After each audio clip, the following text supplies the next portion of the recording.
Malam ini kita menyadarkan diri kita, terlebih lagi yang berceramah, jangan kau hanya sampai menyampaikan ayat saja. Hai Abdul Samad, apakah kau yang bicara itu hatimu sudah hidup? Senantiasa merasakan diri, aku orang paling hina, aku orang paling kotor, ditempelkan kening ke lantai di tempat yang diinjak tapak kaki, mengatakan bahwa aku bukan siapa-siapa. Ketika engkau merasa dirimu tinggi di atas, kau bukan apa-apa, karena yang paling tinggi di badanmu pun kau tempelkan. Tapi saat kau jatuh, rendah, down, stres, kau jangan merasa rendah, karena kau tegak berdiri di hadapan Allah. Kau angkat dua tangan, Allah Akbar. Di dalam diri ini disebut dia dengan qalb. Kenapa disebut qalb? Orang Arab menyebut qalb qallaba, karena sifatnya berbolak-balik. Pada saat selesai salat, astaghfirullahalazim, tidak ada yang paling bersih, dia bersih. Tapi pada saat petang sore hari, yusbihu mu'minan, paginya putih, bersih, tak bernoda. Wa yumsi kafiran, petangnya hitam.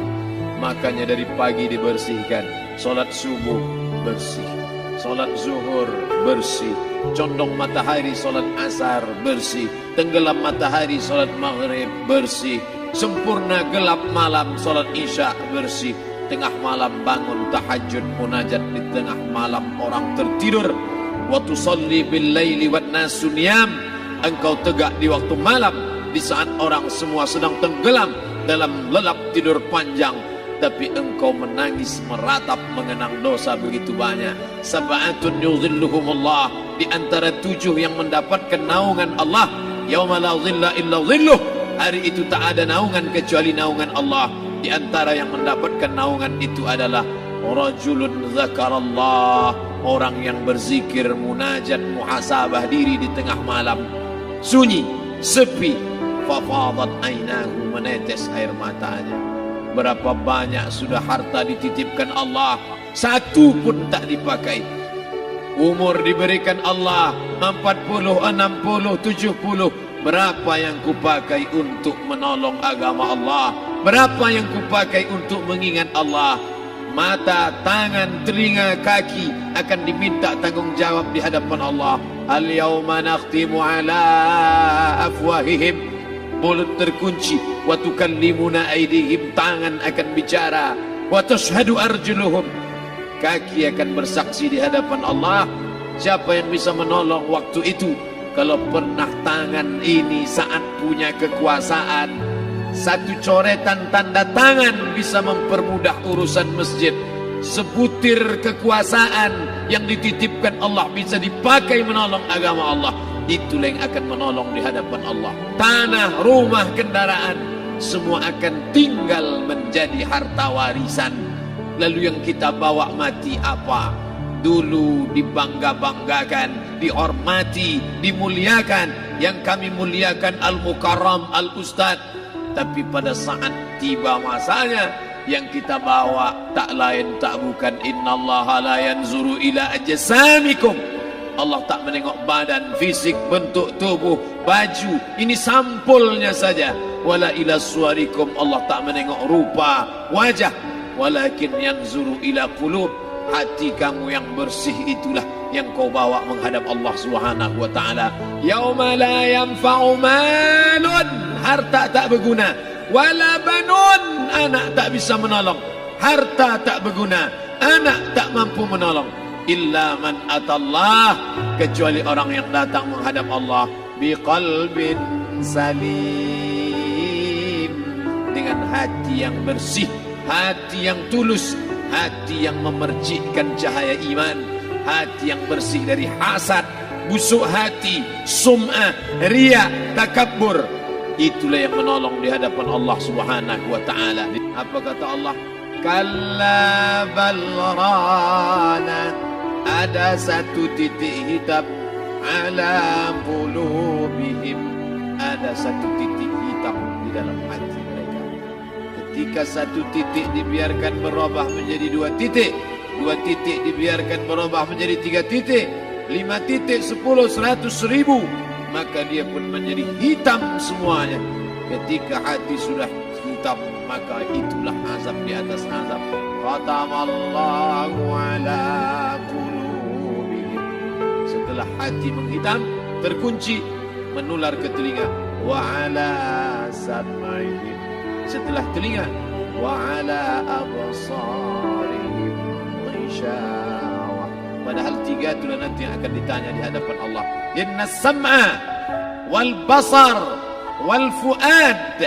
Coba lihat, ketika akan ditanya, yang ditanya 3, tapi diawali dari telinga. Inna sam'a wal basar wal fuad. Telinga, mata, hati. Tapi ketika terkunci, yang duluan dikunci hati. Khatamallahu ala qulubihim wa ala sam'ihim wa ala absarihim. Kalau hati sudah terkunci, telinga tersumbat, mata tertutup. Summum bukmun umyum. Summum bukmun umyum. Pekak, tuli, bisu, apapun tak lagi masuk ke telinga.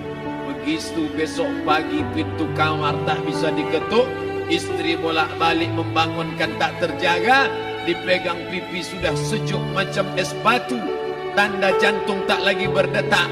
Disitulah kita baru sadar apa kata Imam Ali radhiyallahu anhu, an-nasu niyam. Semua manusia waktu hidup itu tidur. Bapak tidur, ibu tidur, saya tidur, semua orang waktu hidup itu tidur. Falamma matu, ketika dia mati, disitulah dia baru terjaga dari tidur panjang. Saat Israel mencabut nyawa, ditarikkan adalah satu centapan yang kuat. Disitulah kita baru terjaga dari tidur panjang. Betapa aku meninggalkan salat, betapa aku tak berzakat, betapa dulu kekuasaan. Aku lulus umur 30, pensiun 58, 28 tahun, apapun tak pernah kubuat untuk agama. Sibuk membesarkan anak, sibuk mengurus warisan. Anak pun tak ingat dengan kita, karena kita lupa menanamkan pendidikan agama di dalam otak kepalanya. Andai dulu pernah dia dibawa ke masjid, takkan dia lupa mendoakan selesai sholat, Rabbighfirli wali walidayya warhamhuma kama rabbayani saghira. Harta yang banyak tak sempat menolong agama Allah. Anak tunggal semata wayang tak sempat dididik agama. Istri meninggalkan dalam keadaan stres susah hatinya karena dia tak diajarkan sabar menerima ridha ketetapan takdir Allah. Dan paling celaka, tak pernah anggota tubuh ini dipakai untuk berzikir, muhasabah, mengingat Allah. Tak pernah mata dipakai menengok Quran, kitab suci Allah. Tak pernah dipakai hati merenung sejenak. Apa yang akan kubawa mati menghadap Allah subhanahu wa ta'ala. Dari dalam tanah, naik ke atas tanah, ngurus tanah, ngurus tanah, ngurus tanah, masuk ke dalam tanah. Abdul Somad dari dalam tanah, naik ke atas tanah, ceramah, ceramah, ceramah, ceramah, ceramah, masuk balik ke dalam tanah. Yang kau bawa apa? Baju koko tinggal, peci tinggal, pakaian kehormatan tinggal. Yang kau bawa kain tidak berjahit, disobek, kerak. Itu yang akan menyampul kulitmu, yang selama ini kau dimandikan, dibersihkan oleh ibumu dulu 60 tahun yang lalu. Sampai masanya kau lupa kapan kau dimandikan dulu. Sekarang ruh melihat, disebut dia ruh karena dia raha ya ruhu ruh, seperti aroma semerbak yang datang pergi hinggap. Ruh sampai masanya dia datang masuk ke dalam jasad. Ruh sampai masanya dia pergi meninggalkan jasad. Malam ini dimuliakan Al-Mukarram Haji Abdul Somad LCMA. Kenapa Abdul Somad ini dimuliakan? Karena ruh hinggap sejenak sebentar, sampai masanya besok pagi dia ruh keluar dari dalam tubuh ini. Anak yang katanya ayahku sayang, istri katanya kaulah abang, sampai masanya mereka tak lagi mau mendekat. Rumah itu saya yang buat, saya yang mengukurnya. Tapi begitu ruh